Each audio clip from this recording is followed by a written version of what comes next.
How to restore quarantined files or add exceptions in Windows Defender. Hi everyone, I'm here to assist you today. Without any delay, let's jump right in. First, open Windows Security on your device. You'll find this kind of screen pop up.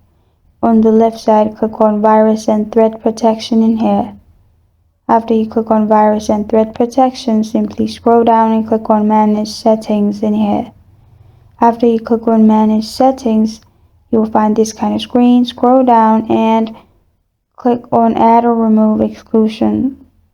Then press on Yes. It will lead you to this page. Here, simply click on the arrow in the file and then press on Remove from here. After you do that, your quarantine files will be restored in your main page. This is how to restore quarantine files or add exceptions in Windows Defender. Thank you for joining me today. If this video helps you out, please leave a like and subscribe for more. Got a question or want to suggest a topic, comment below. Thank you for watching.